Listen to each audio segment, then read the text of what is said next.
ماشاء اللہ دا درجہ ثالثه زمون ډیر هونهار طالب علم عبدالرحمن تفاس کوم چې هغه راشي او خپل موضوع باندې خپل تقریر پیش کړي. عبدالرحمن درجه ثالثه.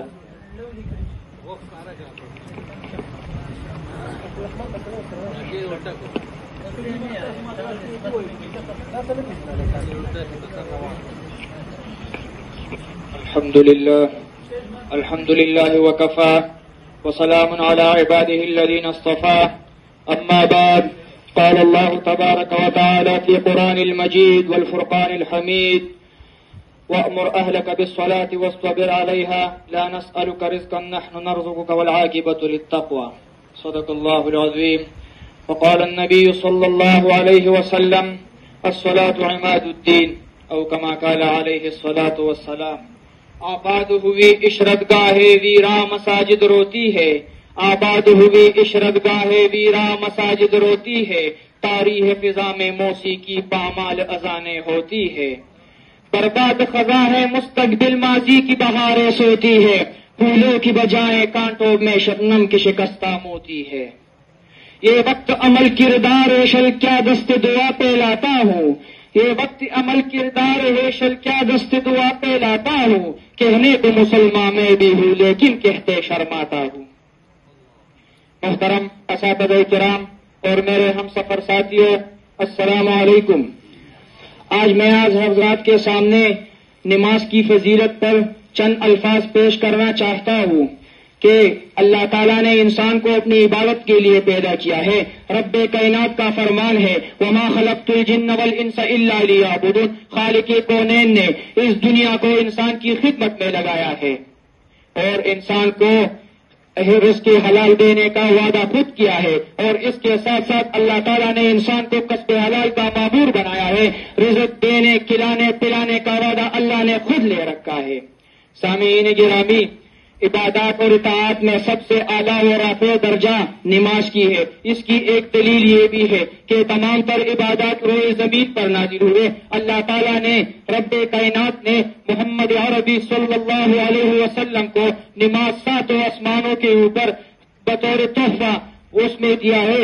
جب وہ معراج پر گئے، نبی علیہ الصلوۃ والسلام کو اللہ تعالیٰ نے تحفے کے طور پر نماز دے دیا ہے.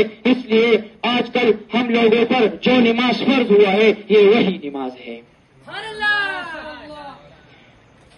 نماز کے فضائل تو بہت زیادہ ہے، ان سب کا بیان کرنا اس مختصر وقت میں ممکن نہیں ہے. بس چند حدیثوں پر اکتفا کروں گا.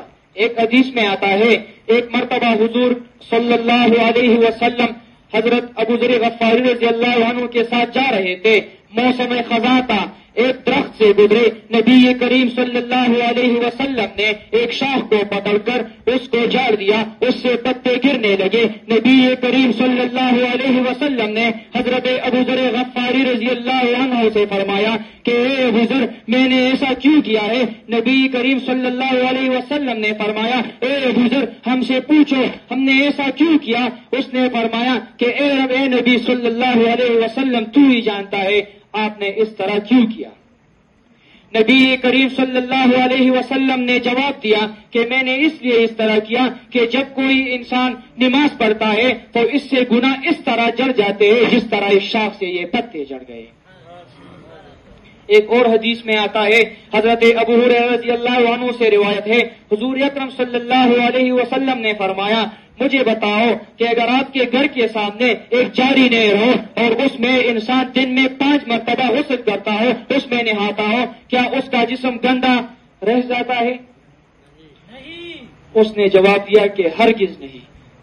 نبی کریم صلی اللہ علیہ وسلم نے فرمایا نماز کی بھی یہی مثال ہے.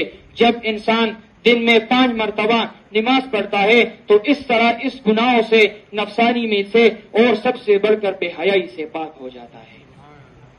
سامعین کرام، صحابہ کرام رضی اللہ عنہ، تبع تابعین، ہمارے دیگر اسلاف کے نمازوں کا اہتمام محدثین اور مورخین نے بیان کیے ہیں کہ وہ حضرات خوشی میں، غمی میں، سفر میں، حضر میں، صحت میں، مرض میں، تنگی میں، فراخی میں، ہر حال میں وہ جماعت کی نمازوں کا اہتمام کرتے تھے. حتیٰ کہ عین حالت جنگ میں بھی جماعت سے نماز کی پابندی ان سے نہ چوکتی تھی. شاعر نے کیا خوب کہا ہے، آ گیا عین لڑائی میں اگر وقت نماز، آ گیا عین لڑائی میں اگر وقت نماز، قبلہ روحوں کے زمیں بوس ہوئی قوم حجاز۔ دعا ہے کہ اللہ تعالی ہم سب کو نماز کا پابند بنا دے، آمین۔ وما علینا الا البلاغ۔